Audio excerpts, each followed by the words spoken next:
And welcome to a new episode of Random Cloud Chats podcast, episode number 10. Finally getting into double digits there. We're covering a lot. We're covering some rumors at Meta. Obviously, this mental health check. We talked about serverless September. We talked about System B being on WSL and also how much Linux matters for cloud. And then we've got some hackathon information for y'all. Some more programs that y'all can join, some resources, and a bunch more. So let's dive right in. Hey everyone, this is a big milestone for us since it's our 10th episode. So welcome to Random Cloud Chats. The Cloud Duo is back, and we are here to talk about Linux today. Linux Hey Gwen. news, all these kinds of things. Hi everyone, and hey Rishab. Episode 10. Mm-hmm. Nice double-digit number, going strong. Just before we started talking about some changes we want to do, so we're starting implementing them. But yeah, having a good time. How are you doing? Let's start with that mental health check. How are you doing a week after, big news at Twilio? Okay. I think I'm getting back there. To the higher numbers of our mental health check rating. So yeah, I would say I'm a 7 this week. It was a pretty productive week. I was in Boston, Quick trip. Delayed flight. Oh, coach, I saw your rant. Follow me on Instagram. It was funny. Yeah. If you want to see, my rants, go follow me on Instagram or Twitter. I rant about Air Canada a lot now. This year has been a mess. With a reason. If you don't want to be somewhere on time, you got to take Air Canada. Yeah, if you're looking for adventure, and want things that are unplanned, you got the right airline. Yeah, definitely. Well, I'm glad to hear. When I saw the number that you'd put in, I'm like, okay, seems like you're doing better. It did seem like a very productive week. And we're gonna dive into a little bit about our serverless September session. Yeah, but I was surprised at how well you did, given everything else that has been going on. Okay, thank you. With the week, yeah, you killed it, dude. And then we'll talk about it in a little bit. But I was a little concerned because you were traveling the week before. You had like some intense news with the Twilio stuff. Just a couple of weeks before, you had been here, kind of like out of your routine, kind of still figuring out the gig and whatnot. And then your flight was delayed. I was like, oh man, he's gonna be tired. And then right before the stream started, you were having audio issues, and I was like, all right, it's all right, we'll figure it out. And then we freaking killed it, dude. That let me just finish my mental health check. I'm also at a 7. Very productive week as well. This is one big thing that sort of I'll talk about in our weekly recap. But yeah, we're all doing well. For those who you might be a first time listener, mental health checks is what we do to sort of just kind of stay in touch, but also make it just gives us a moment to kind of reflect on how we're feeling. Because I feel like in tech we're sometimes so focused on learn, do, and we forget we're human beings dealing with all these kinds of things. Last week, I think you were, what were you at, 6 or 5 last week? Yeah, I think I was 6, and then the day before the podcast, we had that huge news, so I was 5 when we recorded the podcast. Yep. Yeah. So, yeah, it's I don't know, it's a nice way to engage and just take like a moment to take a breathe and see how we're doing and whatnot. Yeah. But anyway, weekly recap. You mentioned you were doing a lot of traveling, but I guess the 3 things for me this week was Microsoft Hackathon, which is my first time participating. I didn't participate last year because I was new, only 3 months into the role, and I was already like full on with live streams and stuff like that, and into my role. So I didn't get a chance to participate. This year I did, but it was more so I more so took it on as an opportunity to work with another team that I'm very interested in, and work with specifically a friend, or I would consider this person a friend, and doing stuff that she usually does. So that was great. The engineering of this project, that it was essentially already like the majority of it built out already, but getting opportunity to see like the back end and how it all works, I was like, oh my goodness, I can't imagine how experienced you have to be to be able to put together something like this. Essentially, it's are you familiar with Backstage? It leverages Backstage. Okay. And Argo workflows to create like a developer portal but specifically for Azure things. Nice. So if you say you want to deploy microservices architecture into Azure, instead of you having to go to, individual like bicep files or going into individual services in Azure using different CLIs, it's all sort of like click, I want this architecture, click through, deployed. So, you have authentication, all these kinds of things to worry about. But the amount of abstraction that this project has, it was just so beyond my current tech skill. So it's cool to be put on projects like that, or have the ability to be put on projects like that, where you can just kind of see and get an idea and get a better feel for, this potentially be something that you'd want to do.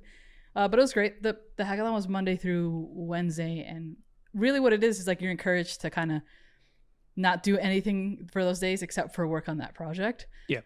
So you can cancel meetings and all that kind of stuff. Some people can't, like I saw people on Twitter saying, I can't like afford to do that because I have like a lot. And like, I understand that too. I was in that same boat, but I was like, I want to be able to work with this team, even if it's just a little bit, even if it's just be on their like stand-ups. So I ended up working the weekend and late into nights, getting stuff done and out of the way. So it worked out great. I have a little bit of a vlog on that day on my channel if you want to check it out. So yeah, that was this week. Also, we had our Serverless September event that we can dive into. And then what else did I have? I felt like I wrote this down here. You had to convert your template. My AZD CLI, Azure Developer CLI template that I was developing with isolated C# functions done at 6 and Cosmos DB SQL. I essentially get it done, everything done, and it's not just code. It's bicep files. It's visual code configuration. So we're talking like launch.json, test.json, make sure like all the debugging work, make sure the tasks work, and all those kinds of things, and then some YAML stuff for like GitHub things and whatnot. And then they're like, hey, we decided that we want to still keep the same kind of template, but we want to do Azure SQL because apparently the templates that they're doing is going to be more focused on Azure SQL. Oh, okay. For whatever I'm sure they have fantastic reasons and they've done the research and whatnot. But I was like, so the good news is, I was like, oh my goodness, I have no idea how long it's going to take. But shout out to John. John was like, yeah, there's like no rush. Like, figure it out. Take time, research it. No rush. Like, just get it done how you can. Because this isn't my main team. I'm more so like using my, I guess, spare time or free time as an advocate, which we don't really have, to go and essentially be like a software developer for that team. So I was like, so yesterday I sat down and I got the whole thing done, dude. Literally the whole thing done. The interesting thing was there's the Azure SQL bindings for functions is still in preview, and you can't. It's not even supported in the out of process model. So I told John that. He's like, let's use the SDK. So I was like, perfect. The good thing is that they had a template that's using the SDKs already in a similar fashion. I just had to make sure that it could work in a functions model. So perfect. Got that going. I'm only running into one issue. I even got the infrastructure, the bicep files, everything going. Perfect. I'm running into one issue with making sure that the SQL database and the tables get populated correctly. Okay. But besides that, so I'm thinking like I probably can't get it done today because I have some work planned for today, and then it's Friday. I want to end work at a decent time and have some fun and whatnot. Yeah. But I'm feeling like next podcast I'm gonna be like, I gotta figure it out. Hopefully, fingers crossed. Fingers crossed. Nice. I want to have you do your weekly recap, and then we can dive into Serverless September stream because that's sort of a joint thing. Sure. Yeah. So for my week recap, I was in Boston early this week. So yeah, I was there on Sunday. Any seafood? Sorry? Did you eat any seafood? No, I didn't. But we went to a Japanese and Korean barbecue place. Nice. So that was fun. For the first time, I went with you. So when I was in New York, Gwen took me to Korean barbecue and I loved it. We went with Alf too. Shout out to Alf. We went with Alf. Casey was there, so our show producer. Dude, that was so good. Yeah. Shout out our producer Casey, who also happens to be my brother. Yeah. Yeah. But yeah, so Boston was fun. It was a bit chilly there, so I was like, Boston tends to be a little cooler. Yeah, and I'm from Canada, and like it was warmer when I left Kitchener. So yeah, it was great. It was my first super class, so Twilio has these transform together events or super classes where you have, a 4-hour session, and I was talking about programmable SMS. So, I did a demo on how you could utilize Python and our Twilio SMS API to do conversations.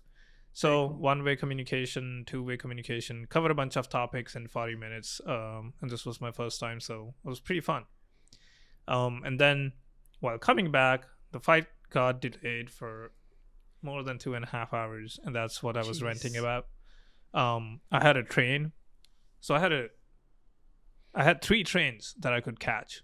And I'm like, if the flight is delayed by 60 minutes, I still have chance to catch the last 2 trains to Kitchener. Oh, from Toronto to yeah. So 2.5 hours, and I reached the Toronto airport by the time where I couldn't catch the train.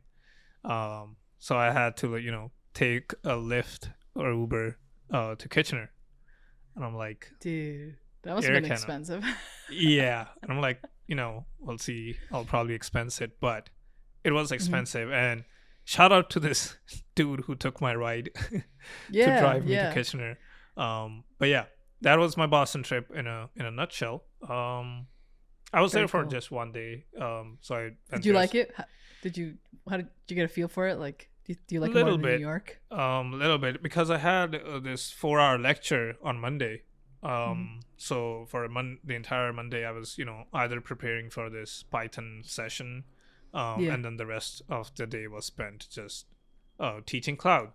So I was not able to explore much of it as much as you wanted. Yeah, it was fun.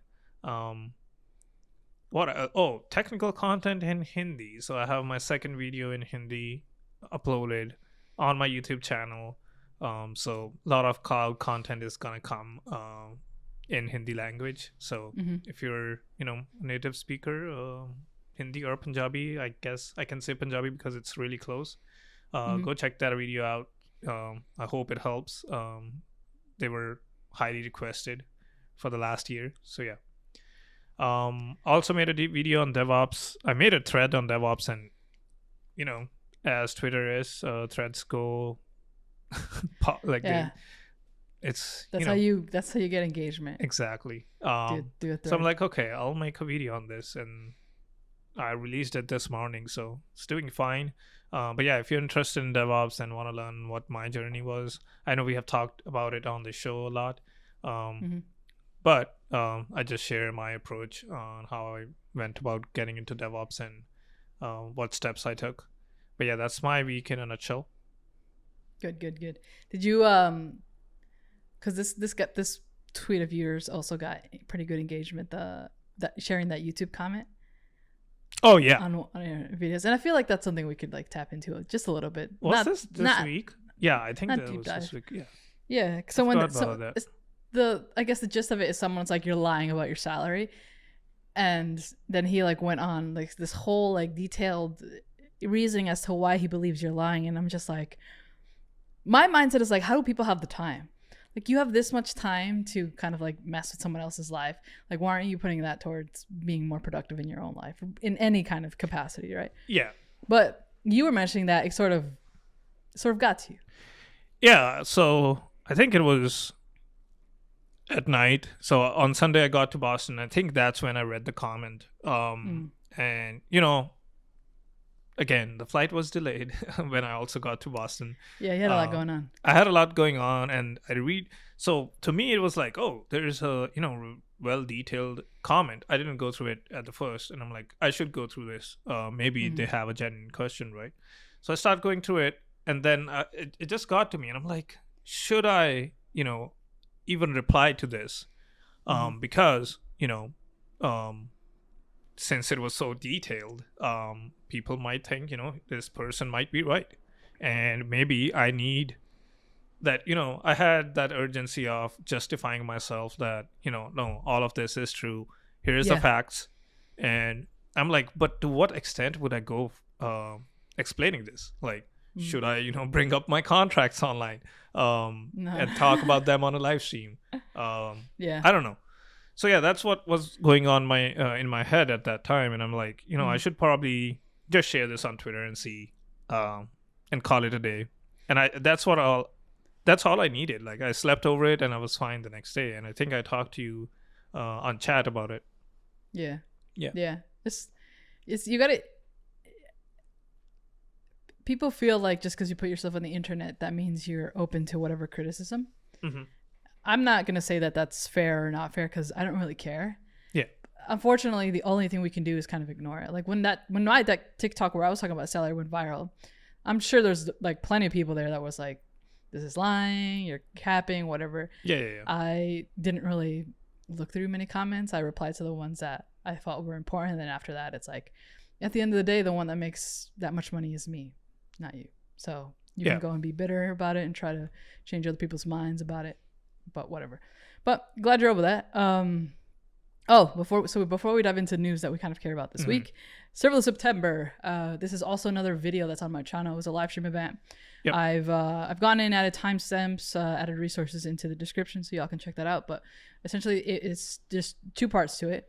The first part was the serverless project that got me promoted, and I sort of stepped everyone through that, like the issue, the problem, the plan, the approach, the plan, the solution, and however I would update it, and sort of any tips that I had that because this is a project that I did to make my case to get promoted from sysadmin to cloud engineer, and then cloud engineer, spending a full year in that role was where I gained so much Azure experience and kind of led me to where I'm at now.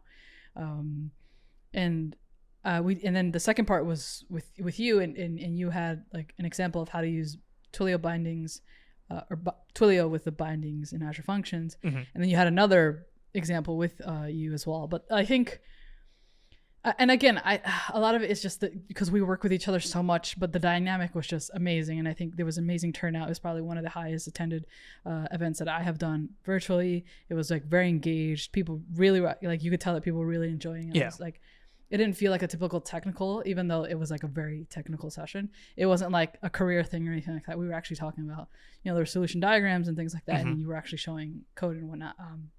But yeah, you had a little bit of an issue there, but like, debugging on the spot and whatnot and everything. I don't know. It felt really well, and like, at the end after you do an event, you very much know, like, oh, I felt like that went well, or I felt like that didn't go well, right? So for this one, I felt like it was freaking amazing. So, I appreciate the effort that you put in, and especially given like everything that's going on with you. To me, it was like, oh, if he just needs to kind of like just co-host with me and like have nothing else to present, like, I'm completely fine with that. I'm prepared for that. But like, you came and you killed it. You had 2 examples. Yet you were able to answer all the questions that people were throwing you at the chat and whatnot. So it was a good time. And like the tweet on the event. And like it's getting so much engagement on LinkedIn and everything. Definitely, yeah. No, thank you for having me. I think it's the dynamic. And we have been doing this podcast, but we have kind of gotten away from doing live streams. So I think there was that energy that we had built up. Yeah, it took a break. Yeah, it was a good break, and just doing it live, I think is a lot more different than doing like a pre-recorded thing. But yeah, I loved, so when I got into the the StreamYard and we were backstage and stuff, and my audio was not working, I'm like, the problems are just they're adding up. And then you started, and I looked at your slides, and I'm like, this is the technical content creator that I work with. The slides, if you haven't checked out the video, go check out the video. You'll know what I'm talking about. The slides are amazing. Thank you. She has the Azure mascot in different stages, resembling how she was during this project. So that was really engaging, and I'm like, I was a bit sick, like my throat, because I speak a lot now, and I think it's I have to practice some vocal exercises to keep my voice alive. But I'm like, she's killing it. I have to bring my 100%, give my 100% here. Yeah, you definitely did. I feel like you matched my energy in the way that you could. Like, you were more animated, and I'm glad that we feed off each other. But yeah, I told everyone like I was gonna flex my storytelling skills with this one, and I truly did. And I mean, the only type of content that you can do that is stuff that you've actually experienced and gone through, which leads me to this tweet that I wanted to bring up. I forgot to link it, But shout out Lou from Open Up the Cloud, because someone had said, your content is technical, but you're not landing a technical job. What's the issue? Comment below. Did you see that? I saw that. Yeah. Yeah, and then Lou replied that, oh, just because you create I'm paraphrasing. This is not exactly what he said, but the gist of it is, if you can create technical content all you want, but if you don't have the skills, essentially, like, you're not going to land the role, because technical content can be a proof of things that you've done. Oh yeah, but it's not the same as experience and skill set. Definitely. I could, yeah. And I retweeted his tweet. I'm like, Lou is dropping some gems here, because I can relate to it. I worked on some, like you said, you worked on this hackathon project, which, the technical scope of it is pretty complex. Yeah. Very. I have worked on some projects at my days at ECI, where, they were really complex projects, which I have never created. Like, I have never created that kind of content yet, even though my content is technical. I just know how much time it's going to take. So, I could be flexing that, this is how much I make. This is a day in my life. But end of the day, like, it doesn't guarantee that I am technical sound enough to, work at these big companies or, have a technical job. Yep. Twitter followers, LinkedIn followers, retweets, all these things don't mean nothing to the people who want to hire you. Yeah. People care about, and this is something I said at a presentation, people care about how efficient, how you can save the money, and how you can build what they want. Yeah, the blog posts, the videos, and everything are great additionals for your own brand. But if you're not being honest and authentic with what you're doing, you're not going to get hired. I have a couple of people in mind, but I'm not going to say that. But these people they try to act like, they've got everything figured out and they have these awesome roles, and they're not even in tech. But you can do a Twitter thread and go viral, and people will look up to you because of that. Yeah. So anyway. True. Yeah. But it's the other way around too. Like, I've seen more people that are not so social, don't have anything with content or Twitter, highly technical and amazing engineers. But yeah, the most productive, amazing engineers are probably not on social media. Yes, to be honest, I feel that way. Yeah, definitely. So what does that say about us? Well, we're advocates. It's part of our job. Yeah, it's part of our jobs.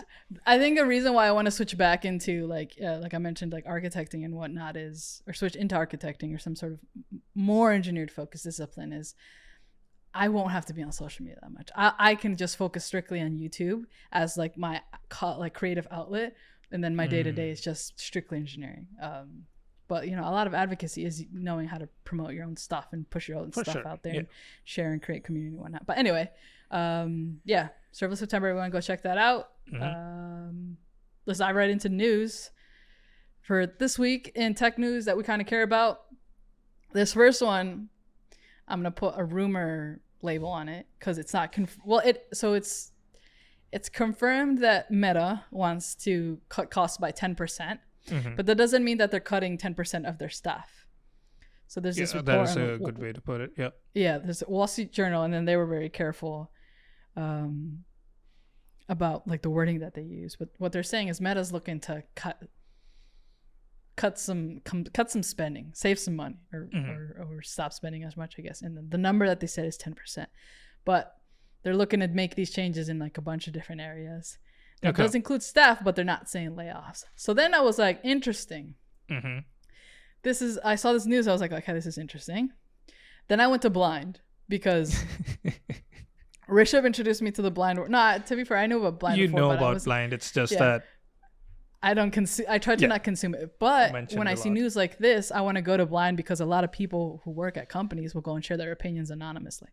So then I looked at kind of like, and there was a bunch of posts like Meta firing, Meta layoffs, a bunch of. I don't know if you checked recently, but So I try to get the feel for it, and people seem to say that it's coming, but it isn't necessarily an indicator that it's because of economy or it's because of like other companies are doing it. It's mainly because Meta is just like in a terrible position at the moment. That's the gist of what I got from these posts. So that was interesting, but we're seeing another big tech company try to cut spendings. I'm not saying they're doing layoffs because that's not confirmed, but I wouldn't be surprised if I see like in the next couple of weeks, like, oh, Meta has cut these many roles or these many this percentage of staff or whatnot. Yeah.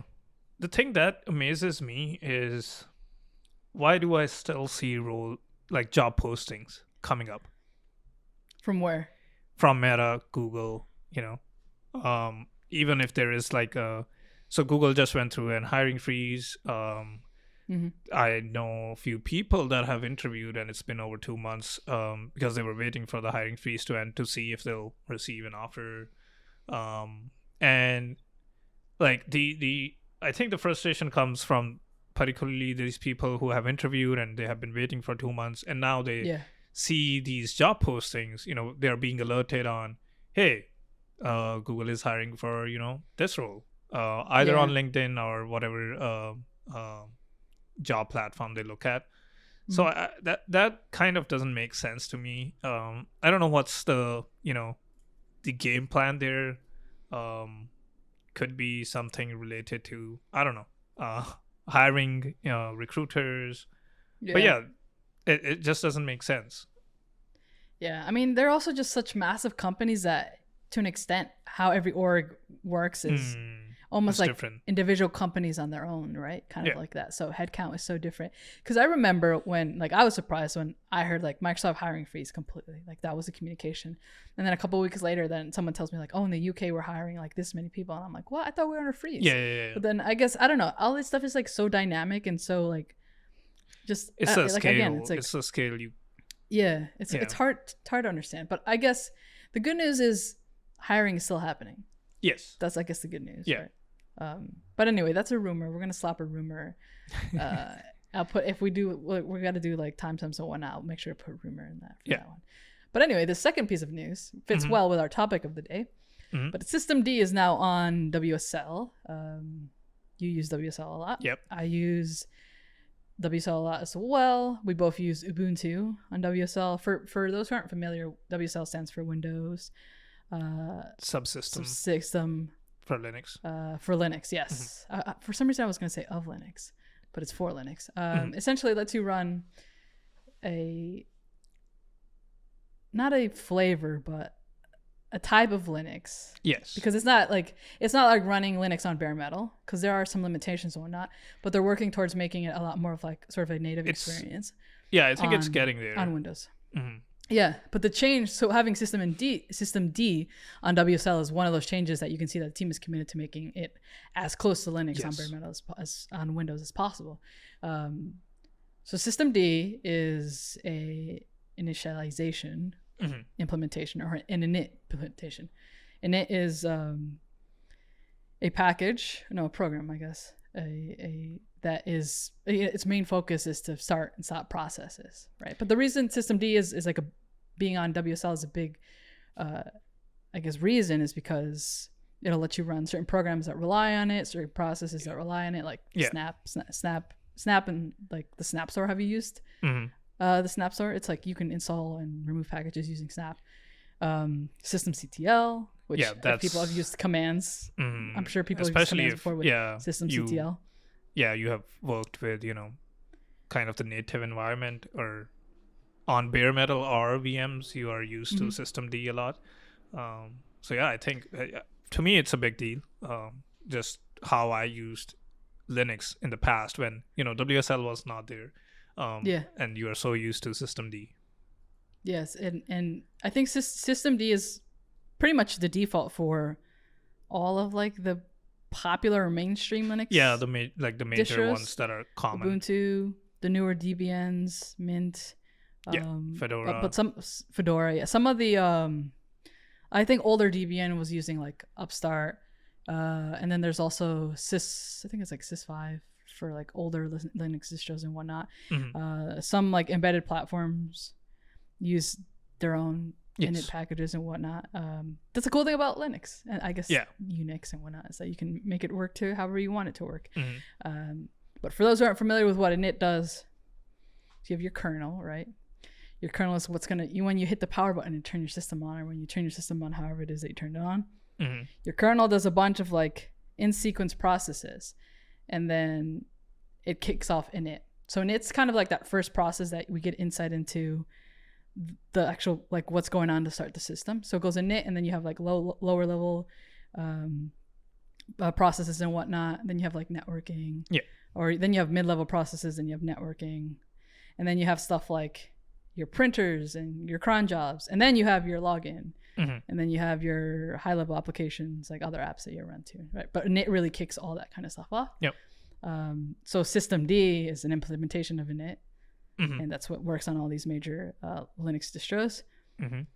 So it's kind of like if you wanted to go in and mess around with it, or take an adventure and take a look at it, like you can, which is the cool thing again about Linux. Yeah. But having that on WSL just means, you have much more of a sort of what you're used to on Linux bare metal with WSL, which is great. But yeah, I freaking love Linux. Like the ins and outs of learning how it works is something that I want to do at some point in my career. And maybe I could potentially do that more with advocacy and whatnot. But just understanding how it works is just so freaking cool. Yeah. Because it's you, when you think of like an operating system, right? You think just high level, like, yeah, I can run my programs on it. But there's so many small little things and processes that, and especially with Linux, with it all being something that you can customize, essentially, it is so freaking cool. It is. Like, yeah. But anyway, this leads into our main topic for the day, which is, does Linux matter for cloud? Because I think we get this a lot, like how much Linux do you need to know? And people are always like, yeah, you need to know Linux for cloud, but what does that actually mean? So let's start off with that first question. Does Linux matter for cloud? I think that's a solid yes. Yep, a solid yes. Absolutely yes. Because think about it, the cloud is nothing more, well, this is a very, like, it's a simplification to say it's nothing more than a bunch, like a ton of Linux servers that are networked to get together. Yeah. But it's sort of like that analogy that you don't need to know how a car is built or works to be able to drive a car, but you do need to know, like, this is how you accelerate. This is how you... That's a pretty good analogy. Put gas into it. This is how you do some, like, basic maintenance, like, I don't know, an oil change or something like that, right? So for Linux, I think the equivalent would be like, this is how you can open up a terminal. This is how you can run some pretty basic commands. Like this is how you can list some things.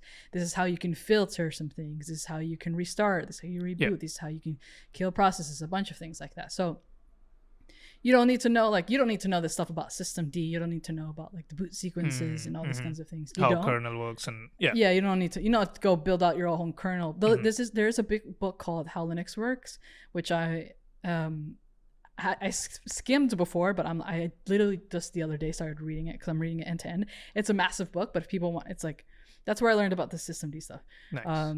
If you're interested in learning the ins and outs of how Linux works, like that is a fantastic book. No Starch Press. They have such amazing books on Linux. But anyway, highly recommend the book. But yeah, there are certain like tasks that you do need to know, but you don't need to know how to build your own like distro. Linux, yeah. Right? So the next question I feel like that would be probably helpful to address is, how often do you use anything Linux related on your day-to-day job? For me now, it's still daily. Given that we count, I count WSL as Linux, so of course. I use it daily. In the past, still like when I was cloud engineer, DevOps, daily. I think we talked about this in one of the episodes. Most of the instances or VMs in cloud that we were running at the time were Linux. As I think I'll tweet this later as a phrase that Gwen said, cloud is just a bunch of Linux servers networked together, because that I think is a really good explanation and also tells you what the importance is of learning Linux if you're getting into cloud. But I use it daily. How about you? I think so, and to add to that definition, like there are a bunch of services that aim to abstract how much of Linux and networking you need to know. So you can think of something like let's take functions, for example, Azure Functions. Like you don't need to know how the specific server or the Linux distro that's being used in that, or if you want to use AKS, which is probably, I think it's Mariner, which is our own distro, our own Linux distro that's probably running underneath that, but you don't need to know how that works. You need to be able to compile it, right? But there are certain, like, if you go down, like, I don't know, a little bit more further, where it's like you want to deploy your own VNets and like all these kinds of things and whatnot, then the amount of Linux and networking that you need to understand will probably be more, right? The cloud aims to have more and more services where how much you need to know is abstracted. But the one thing that I can tell you that I don't think will ever be abstracted is understanding how to use a CLI and understanding bash commands. Because even if you're working with AKS, even if you're working with VNets, you're working with functions, you're doing AZ something, you're doing func something, you're doing even if you want to list resource groups, you can do AZ group list, the -s output table, and then you do a pipe there, you grep that, and then you can put in your regex there to grep for what you're looking for exactly. Like, that's how I know which ones to delete, because I follow kind of like this naming convention that when I'm testing things out, then later on I can just loop through the resource groups I want to delete, and then I delete them, right? So I think being comfortable with a CLI is probably like the amount that you need to be comfortable with Linux to get into cloud. And because of that, that's why I'm saying I use it every single day. Every single day I use the Azure CLI. And recently I've been using the Azure Developer CLI a lot. I've been using the Azure CLI with Bicep and whatnot. The WSL, you have Ubuntu, you're using Bash a lot. Every single day. And I think the majority of people don't realize how much of it they're actually doing. To be fair, you can use commands in a CLI with like PowerShell, and that isn't true. Like, necessarily anything Linux related there, but the majority of servers out there are Linux based. That's just the reality. There's some Windows, of course. Yes. But then also, once you become familiar with using a CLI, picking up a different like language, like, you know, PowerShell, or what's the other, what is CMD? CMD is a Windows command something, but that's not PowerShell. It's like, no, I can't remember what it is. But anyway, becoming comfortable with interacting with the cloud via commands is where the Linux skill set comes into play. So yeah, every day for both of us. How did you learn? How did you learn Linux? Yeah, so for me, so a bit of it started through the program that I was in.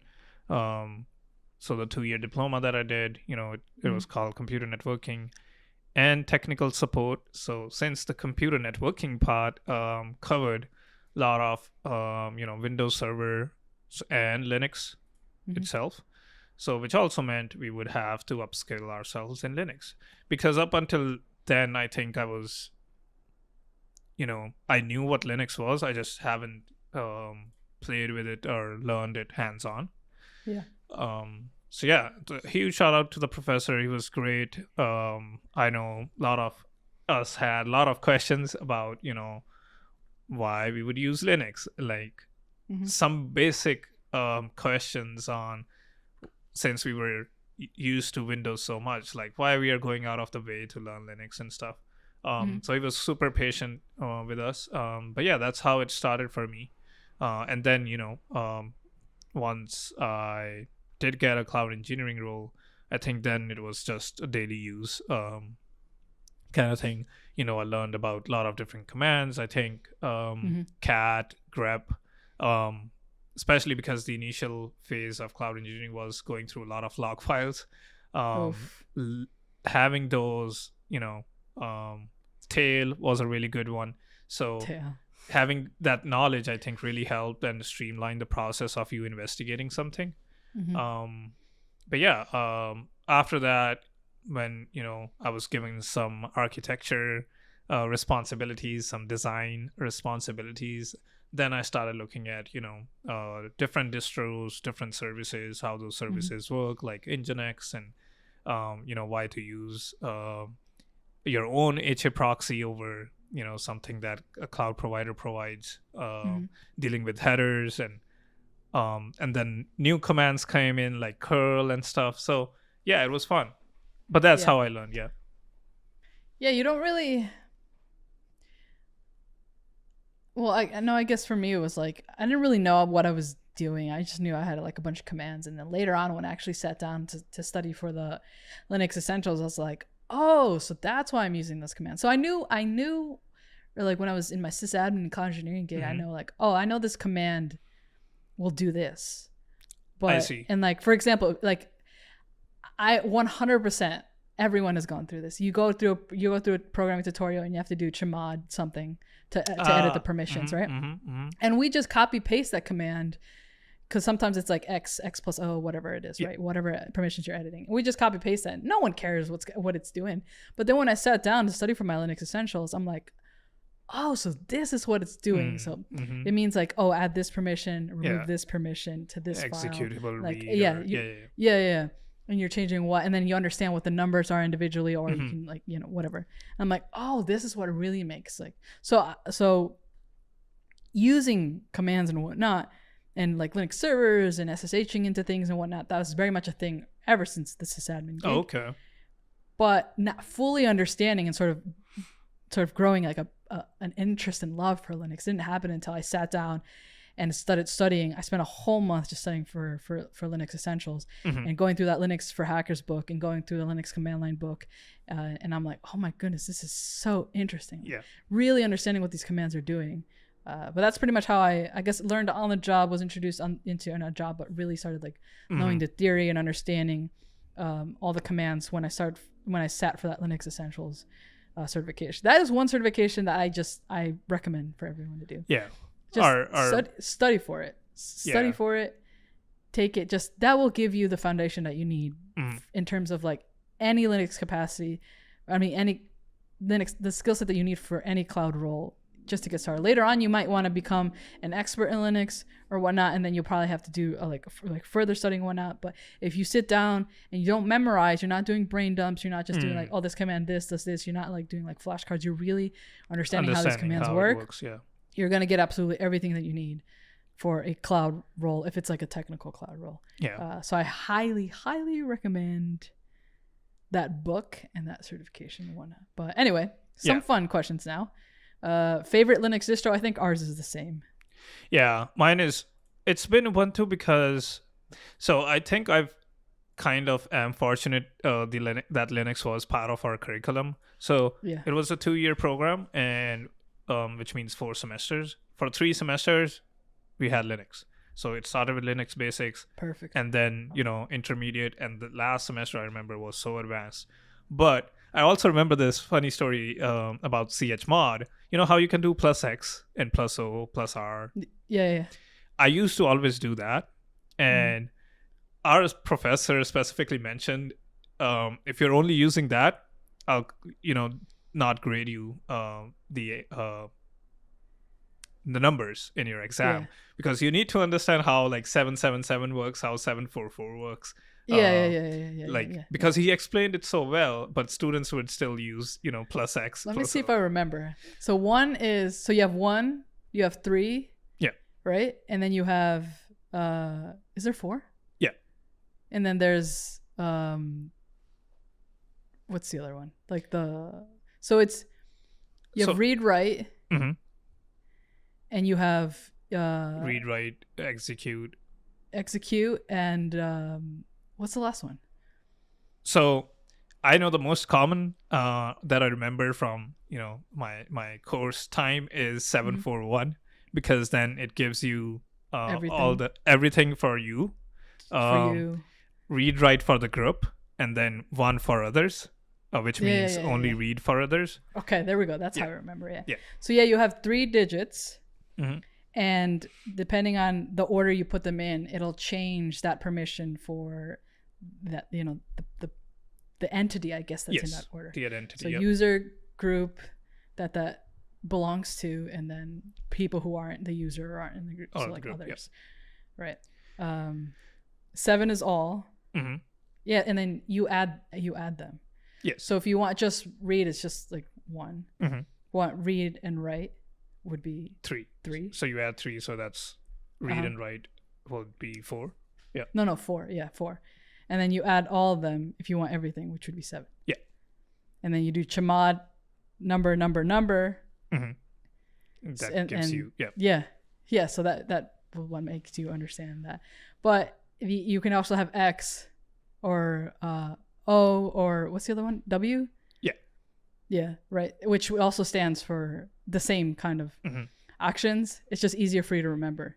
Yes. Because X would be execute. Yeah. W would be write. Why is read O though? I don't know. Chmod.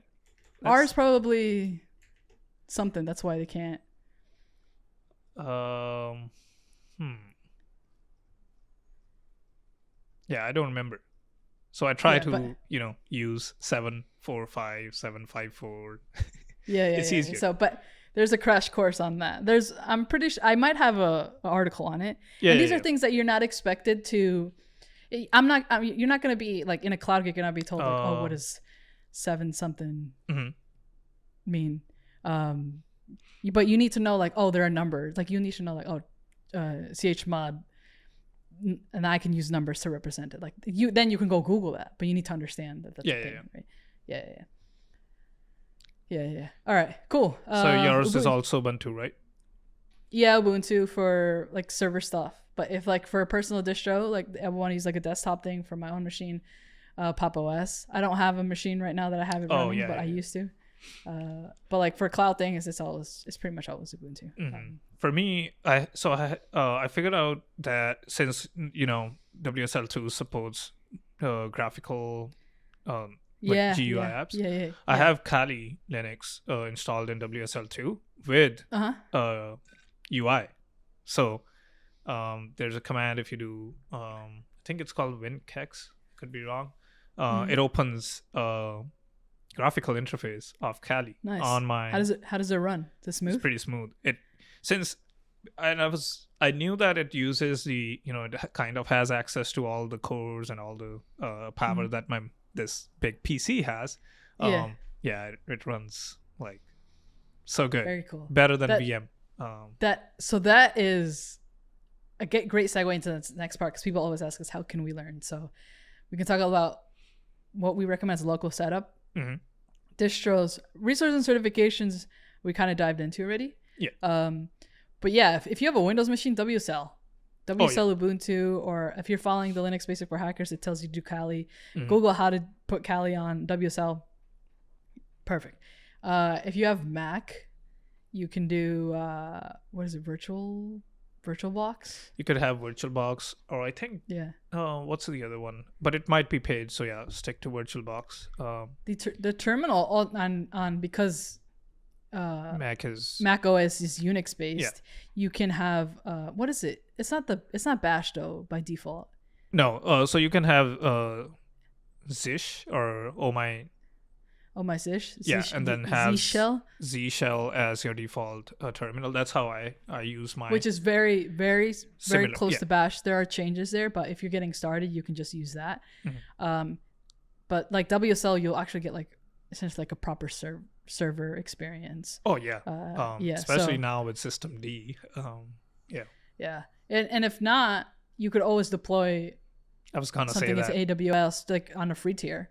Yeah. As long as you turn it off and you're like you got a budget and whatnot, you should be good. You can do like a bunch of experimenting and whatnot with that. Yeah. So that's kind of what we recommend.